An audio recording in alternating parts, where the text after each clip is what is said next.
Hi everybody, I'm here for Fragment Friday this week, and I'm going to be reading from Rosebush by Michele Jaffe. And this is coming out December 9th, it says on the back of here, but I think it may be December 7th. I could be wrong. But I'm really excited for this book because Michele Jaffe is one of my favorite writers. I think she's so funny. This is a departure from her. It's darker YA, but I still think it's a lot. It should be a lot of fun. And yeah, so it's been like a 2.5 year absence from her, and since like the last book of hers that came out. So I've been eagerly awaiting this. Once I found out that it was coming out, so I'm just gonna read from the prologue, and yeah,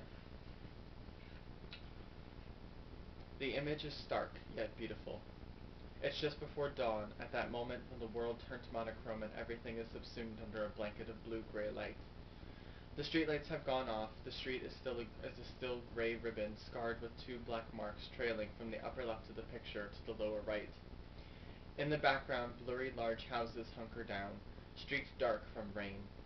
In the foreground and slightly to the right, set in blue-gray grass, is a fantastic bush. It looks like something from a fairy tale, a witch cursed into an alternate form, gnarled fingers reaching for the sky. At the center lies a girl. Shreds of her tall skirt are tangled among the branches, blowing in the morning breeze like tiny flags. A ceramic rabbit, a mother duck, followed by 5 tiny ducklings, and a squirrel playing the flute stand silent guard around her. One of her legs is bent up, the other juts out of the bush, dangling a platform shoe, Cinderella out of a ball gone bad. Her left hand is under her, and the right one, with a friendship ring on the index finger, reaches up as though to pluck the single deep red rose that hangs above her, the only spot of color in the image. Her face is lovely, dark hair feathering over half of it. Her body is covered with angry gashes, and a magenta river of blood trickles from her head. Her lips part, as though she's about to say something. But then you see her eyes and know it's impossible. They are wide open, pupils fully dilated, and sightless. It looks like any one of a dozen photos I've taken from my Dead Princesses series, with 2 crucial differences. The girl in this photo should have been dead, and I didn't take it. I'm in it. I'm the girl. It was the police who shot it, responding to the 911 call from Miss Doyle reporting a dead body in her front yard on Dove Street. They arrived 3 minutes after the call. It took them 5 minutes to stabilize my breathing, and 32 minutes to cut me out of the bush. When I woke up, I had no memory of how I got there or what led up to it, which is apparently normal. All I remembered was pain and the single thought, I must not let go. But slowly pieces of it have been coming back. An intensive care unit is a good place to do a lot of deep thinking, or a bad one, depending on what you're thinking about. I stare at the photo in my hand, trying to see myself as an object, another clue. In the past 3 days, much of the puzzle has been filled in, and I'm not sure I like the picture that is emerging.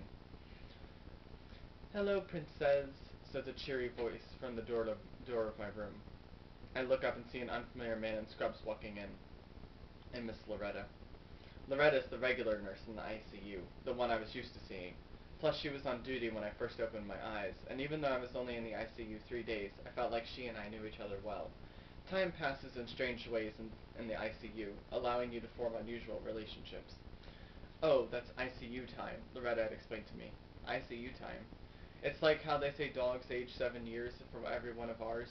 Well, every minute in the ICU feels about an hour long. Time here either crawls or flashes by, and let me tell you, sweetheart, you'd rather it was crawling. Flash forwards never mean anything good. The new guy is now saying, "I'm Reuben, and from the looks of this room, you're little Miss Popular." Reuben, I repeat, mentally cataloging the name.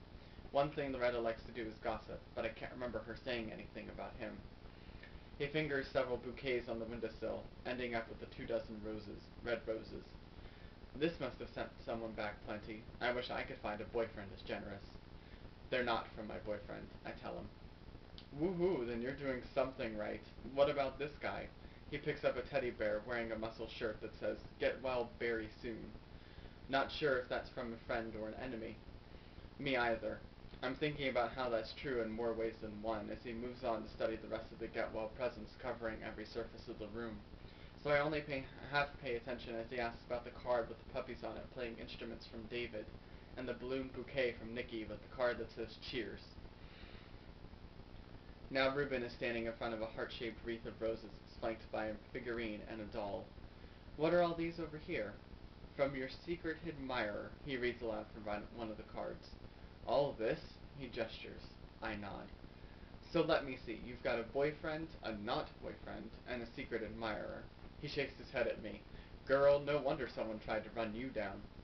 He's right. I have a lot of presents because somehow, unaccountably, I'm actually popular. And most of the "we miss you" and "get well soon" messages are lies, because I'm very popular. That's the irony, isn't it? The cruel lesson I've learned. In movies, everyone loves the princess, but in reality, it's different. Popularity isn't a double-edged sword. It has only one edge: kill or be killed. There's a finite amount of space at the top of the social pyramid, and once you've reached it, there's only one direction to go, and no shortage of people to want to push you there. I know now who tried to kill me, but I don't want to believe it. Every part of my mind seeks out other solutions, any other possible explanations, because the truth is too horrifying. I've had every clue I've needed to figure it out in front of me all along, but I've been willfully blind. It's like that moment when you're framing a shot and what was blurry comes finally and acutely into focus, only in this case, I didn't want it to. I'll be back to check on you in a tick, Princess, Reuben says. I could try to stop him, but it wouldn't change anything. This killer can get at me anywhere. My gaze returns to the photo of me in the rosebush, and it's all completely clear. There is only one person who could have done all of this. One person to whom everything points. The drink, the slammed door, the kiss, the car, the ring, the eyes. I've seen the writing on the wall. I know what has to come next. Hi, Jane, the male voice says from the door. That's the end of the prologue. And I hope you guys enjoyed it, and please go out and get this book, because I'm hoping if it does really well, then Michelle can write a conclusion to the Bad Kitty series, because it was left on a cliffhanger. And the reason she's not writing anymore is because of the fact that nobody bought the Bad Kitty series. So we need people to buy this, and also buy the Bad Kitty series. So please buy all of Michelle's books. It would all help, and yeah, so anyway, so I hope you guys enjoyed this, and I can't wait to see what everybody else's fragments are, and I will see you all next week when I do Fresh New Voice of YA. Bye.